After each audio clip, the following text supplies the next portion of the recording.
என் நெஞ்சில் குடியிருக்கும்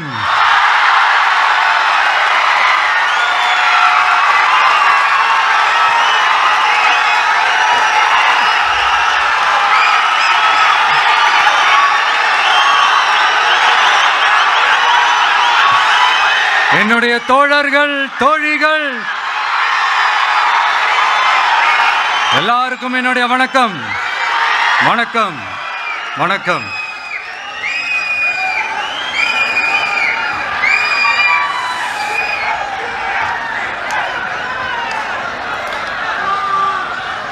இந்த அரசியல்னால வேற லெவல் தான்ல.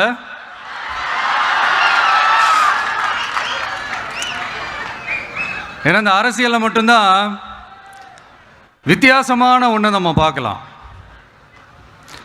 யார் யாரை எப்போ எதிர்ப்பாங்கன்னே நமக்கு தெரியாது. யார் யாரை எப்போ ஆதரிப்பாங்கன்னே நமக்கு தெரியாது. அதை கணிக்கவே முடியாது. அதனால தான் இந்த அரசியலில் மட்டும் முன்னாடிலாம் சொல்லி நம்ம கேள்விப்பட்டிருப்போம், நிரந்தர நண்பனும் நிரந்தர எதிரியும் இல்லைன்னு சொல்லுவாங்க. அரசியலுக்கு யார் வேணாலும் வரலாம், அது ஒரு ஜனநாயக உரிமைன்னு சொல்லுவாங்க.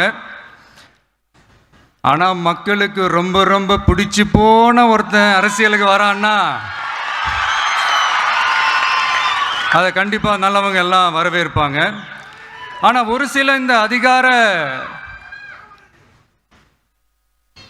இல்லை, அது வேணாம். ஒரு சில பேருக்கு மட்டும் கொஞ்சம் எரிச்சல் வரத்தானே செய்யும். அது இருக்கும் தானே. என்னடா இவன் திடீர்னு ஒருத்த என்ட்ரி கொடுத்துட்டானே, இது வரைக்கும் நாம சொன்ன பொய்யெல்லாம் நம்பிக்கிட்டு மக்கள் நமக்கு ஓட்டு போட்டுக்கிட்டு இருந்தாங்களே, ஆனால் இப்போ இவன் சொல்றதெல்லாம் பார்த்தா மக்கள் மனசுக்கு ரொம்ப நெருக்கமாக வேற இருக்குது. அதுவே நமக்கு ஒரு பெரிய நெருக்கடியாகவும் இருக்குது. இவனை என்ன பண்ணலாம், என்ன செய்யலாம், எப்படி இவனை இது பண்ணலாம், க்ளோஸ் பண்ணலாம்.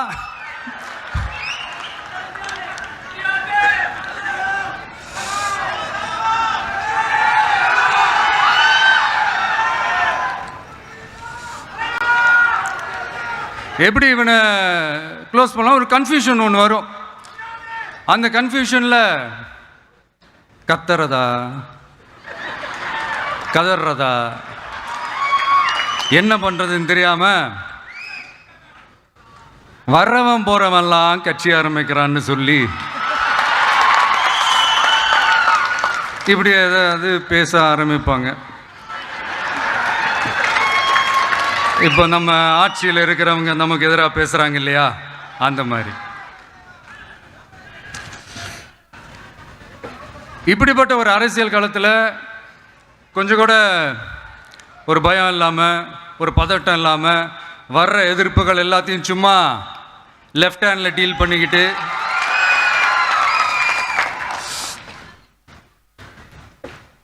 இதோ நம்மளுடைய தமிழக வெற்றி கழகம் முதலாவது ஆண்டை கடந்து இப்போ 2வது ஆண்டில் அடி எடுத்து வைக்கிறோம். இந்த ஒரு காலகட்டம் தான் மிக முக்கியமான ஒரு காலகட்டம். ஏன்னா ஒரு அரசியல் கட்சிக்கு ஒரு பெரிய பலமே அந்த கட்சியினுடைய கட்டமைப்பு தான். அதுதான் அந்த கட்சியினுடைய ஒரு வேறு மாதிரி, ஒரு அடிப்படை பலமே அதுதான். ஒரு ஆலமரம் மாதிரி ஒரு கட்சி ஒன்று வளரணும்னா அதுக்கான அந்த வேர்களும் விழுதுகளும் ஸ்ட்ராங்காக இருக்கணும் இல்லையா. அப்படி தான் நம்மளுடைய இந்த அமைப்பை பலப்படுத்துகிற ஒரு வேலையை தான் இப்போ நம்ம செஞ்சுக்கிட்டு இருக்கிறோம். தமிழ்நாடு முழுக்க மாவட்ட நிர்வாகிகள் எல்லாரையும் தேர்ந்தெடுத்து அறிவிச்சிட்ருக்கிறோம். இந்த நேரத்தில் நம்ம மேலே ஒரு கம்ப்ளைண்ட், அது என்னென்னா, அதுதான் எனக்கும் புரியல.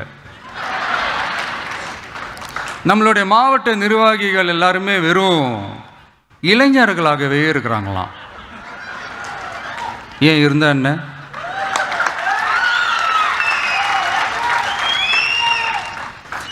அறிஞர் அண்ணா அவர்கள் கட்சி ஆரம்பிச்சப்பா அவர் பின்னாடி நின்னதும், புரட்சி தலைவர் எம்ஜிஆர் அவர்கள் கட்சி ஆரம்பிச்சப்பா அவர் பின்னாடி நின்னதும் வெறும் இளைஞர்கள் தான். அந்த இளைஞர்களால் தான் 1967லையும் 1977லையும் அந்த 2 தேர்தலையுமே ஒரு மிகப்பெரிய ஒரு வெற்றி கிடைச்சது. வரலாறு, அதுதான் வரலாறு. இப்போ அதே மாதிரி நம்ம மேலே இன்னொரு கம்ப்ளைண்ட், அது என்னன்னா, நம்மளுடைய கட்சி நிர்வாகிகள் எல்லாருமே சாதாரண குடும்பத்திலிருந்து வந்தவங்களாம். அதே தான் இங்கேயும் கேட்குறேன், ஏன் வரக்கூடாதா?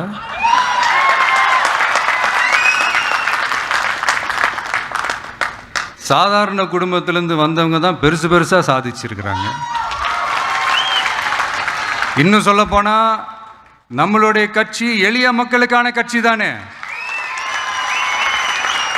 அப்படி இருக்கும்போது நம்மளுடைய கட்சி நிர்வாகிகளும் எளிய குடும்பத்தை சேர்ந்தவங்களா தான் இருப்பாங்க. நம்மளுடைய கட்சி ஒன்றும் பண்ணையாறுகளுக்கான கட்சி கிடையாதுல்ல. முன்னாடிலாம் அந்த காலத்தில் பண்ணையாருங்க தான் பதவியில் இருப்பாங்க. இப்போ கொஞ்சம் உள்டா மாறிடுச்சு, பதவியில் இருக்கிறவங்களாம் பண்ணையாராக மாறிடுறாங்க.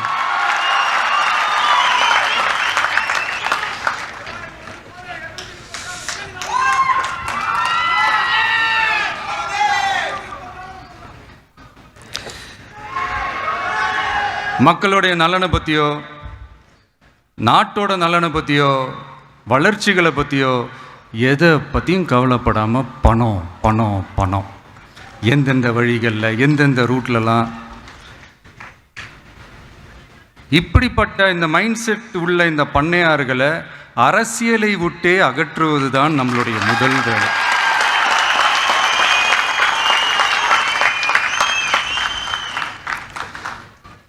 அதை ஜனநாயக முறைப்படி நம்ம செய்கிறதுக்கு தான் 2026 தேர்தலை நம்ம சந்திக்க போகிறோம். அந்த தேர்தலை சந்திக்க ரொம்ப ரொம்ப முக்கியமான விஷயம் பூத் லெவல் ஏஜென்ட்ஸ், BLA அப்படின்னு சொல்லுவாங்க. அது ரொம்ப ரொம்ப முக்கியம். ஏன்னா நீங்கள் பார்த்தீங்கன்னா தமிழ்நாட்டில் அந்த பெரிய பெரிய கட்சிகளுக்கு தான் அந்த BLAலாம் ரொம்ப ஸ்ட்ராங்காக இருக்கும்னு சொல்லுவாங்க. ஒரு அப்ராக்சிமேட்டாக ஒரு 69,000 பூத்ஸ் இருக்குது. அது எல்லாத்துக்குமே பூத் ஏஜென்ட்ஸாக நம்மளுடைய கட்சி தோழர்களை தான் நியமிக்க போகிறோம். கூடிய சீக்கிரமே பூத் கமிட்டி மாநாடுன்னு ஒன்று நடத்த போகிறோம். அன்னைக்கு தெரியும் தமிழக வெற்றி கழகம் எந்த ஒரு பெரிய கட்சிக்கும் கொஞ்சம் கூட சளைச்சதில்லைன்னு. அன்னைக்கு தெரியும் தமிழக வெற்றி கழகம் தமிழ்நாட்டில் முதல் சக்தியா, முதன்மை சக்தியா, பவர்ஃபுல்லா இருக்குதுன்னு அன்னைக்கு ப்ரூவ் ஆகும். இப்போ புதுசாக ஒரு பிரச்சனை ஒன்று கிளப்பி விட்டுட்டு இருக்கிறாங்க, மும்மொழி கொள்கை.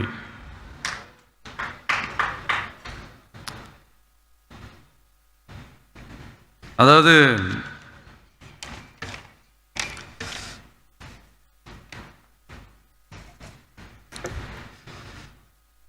இதை இங்கே செயல்படுத்தலைன்னா இந்த கல்விக்கான நிதியை நம்மளுடைய மாநில அரசுக்கு கொடுக்க மாட்டாங்களாம். இந்த LKG UKG பசங்க சண்டை போட்டுப்பாங்க தெரியுமா, அந்த மாதிரி கொடுக்க வேண்டியது அவங்களோட கடமை, இங்கே இவங்க வாங்க வேண்டியது இவங்களுடைய உரிமை. ஆனால் இவங்க ரெண்டு பேரும் இங்கே எவ்வளோ சீரியஸாக ஒரு பிரச்சனை ஓடிட்டு இருக்கு. இவங்க ரெண்டு பேரும் அதாங்க நம்ம பாசிசமும் நம்ம பாயாசமும், அதான் நம்ம அரசியல் இனிமையும் கொள்கை இனிமையும். ரெண்டு பேரும் என்ன பண்ணுறாங்கன்னா, ரெண்டு பேரும் பேசி வச்சுக்கிட்டு இந்த செட்டிங்லாம் பண்ணி வச்சுக்கிட்டு மாற்றி மாற்றி சோஷியல் மீடியாவில் ஹேஷ்டாக் போட்டு விளையாட்டுருக்குறாங்க.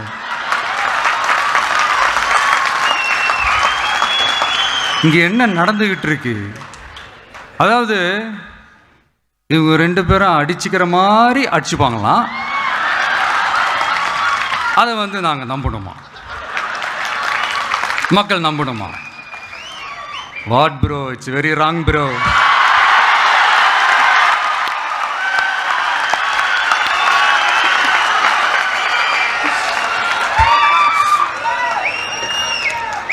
இதுக்கு நடுவில் நம்ம பசங்க உள்ள பூந்து அங்க ஒரு சம்பவம் ஒன்று பண்ணிட்டு டக்குன்னு வெளியே வந்துடுறது, டிவி கே ஃபார் டிஎன் அப்படின்னு சொல்லி. யார் சார் நீங்களா, எங்க சார் இருக்கிறீங்க? ஸ்லீப்பர் செல்ஸ் மாதிரி.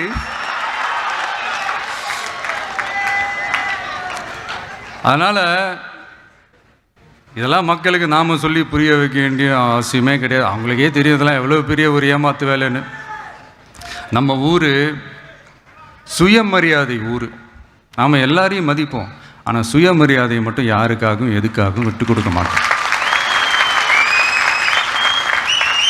நாம் எல்லா மொழிகளையும் மதிப்போம், அதில் மாற்றுக்கிறதே கிடையாது. தனிப்பட்ட முறையில் யார் வேணாலும் எந்த ஸ்கூலில் வேணாலும் படிக்கலாங்க.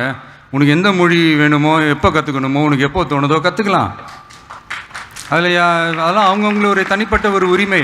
ஆனால் கூட்டாட்சி தத்துவத்தை மீறி மாநில தன்னாட்சி உரிமைக்கு எதிராக ஒரு மாநில அரசின் மொழி கொள்கையை, கல்வி கொள்கையை கேள்விக்குறியாக்கி வேறு ஒரு மொழியை வலுக்கட்டாயமாக திணிச்சா, அதுவும் அரசியல் ரீதியாக திணிச்சா எப்படி ப்ரோ?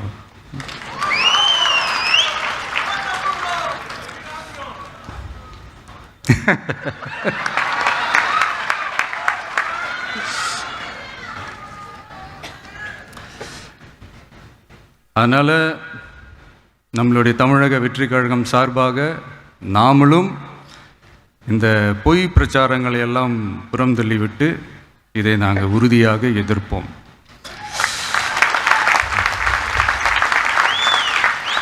கான்ஃபிடென்ட்டாக இருங்க, நல்லதே நடக்கும், வெற்றி நிச்சயம். மீண்டும் சந்திக்கும் வரை நன்றி, வணக்கம்.